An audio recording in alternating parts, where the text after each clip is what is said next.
Cigar Smoka from Kiss. What's up? What's the deal? What up, y'all?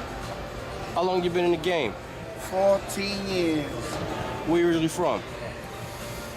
Born in New York, raised in Puerto Rico, back to New York, down to D.C., Maryland. So now I'm in D.C., Maryland now. What got you in the radio? A friend of mine, a good friend of mine's college named Craig Black. I did radio, TV, college. He thought that I had what it took to be able to be in the business, and he hooked me up with an internship. I was PGC for 2 years, got fired, got picked up by KYS, and it's been there for 12 years. What's the atmosphere like WKOIS? Now or before? Now and before.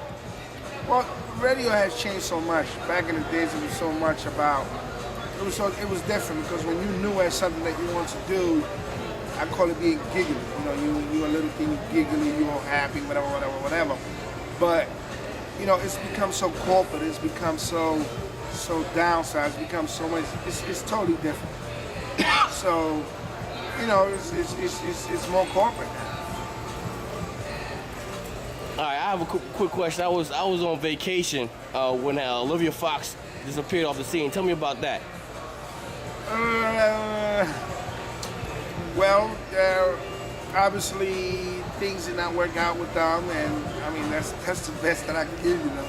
Come on, give me a little skin. See, you have to understand by legal documentation. Done deal. And, you know what I mean? Done deal. No disclosure. All right. So, tell me what's the atmosphere like now in DC club, DC music scene? It's like everything else. Is I would say compared to. See, I'd done the Dreams. You know, I was the host for Dreams for 8 years when Dreams was Dream, when it was love, when everybody just wanted to be there. You know, I did the 2K9s, I did the Republic Gardens, I did the Club U's, I did the Ritz, I did the Mirage. You know, I did all these clubs that made a difference in the city. Yeah, I think the problem now is that too many people want to be promoters and don't know what promoting is about.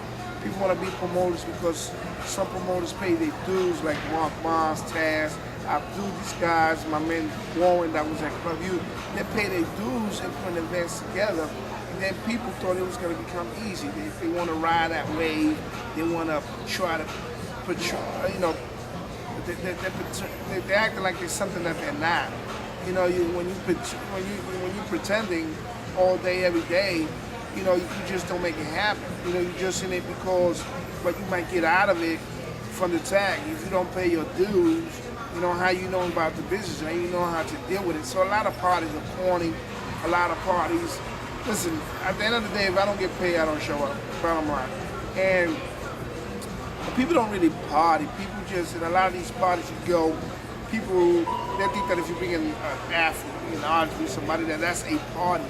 That's not what partying is about. So if I had to rate a party dead, I would say A. I mean, I'm talking about, I remember when I hosted, you know, All-Star Weekend in DC. You know, you do events like that. I've done from LeBron James parties to Michael Jordan. I've done it all. So nowadays, I have to grade it, I give parties a C-, maybe a D. So tell me about the DC music scene. Well, that's a good thing that's happening now. There's definitely a movement going on in DC. You know, you have hip hop artists that are definitely going out there doing their thing. So you know, the music is definitely growing in the hip hop scene in DC. There's definitely representation. There's definitely radio stations are listening more, playing certain artists' music. But people need to understand that just because they're from DC and they have a radio station from DC doesn't mean that they're gonna play your music. You know, everything is a network. Everything is a grind. Everything is hustle. Is letting these people see you. Is networking with the DJs. Is networking with the MCs. Is networking with the people in radio. Letting people know your face.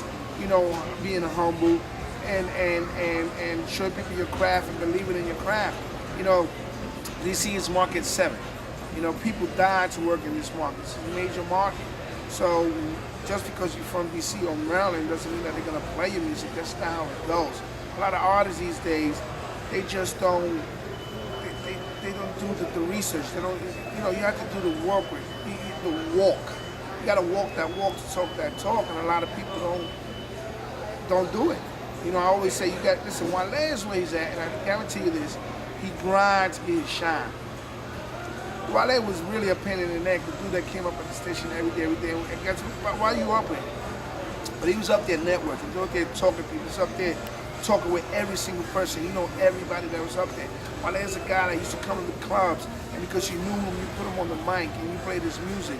You know, you had DJ Alizé, who was the first DJ to play his music on the radio, to put his music on, who took the chance. Then you had DJ Analyze go behind it and help him out. And that became because of the relationship that they became with the DJ. If you don't build a relationship, it won't happen.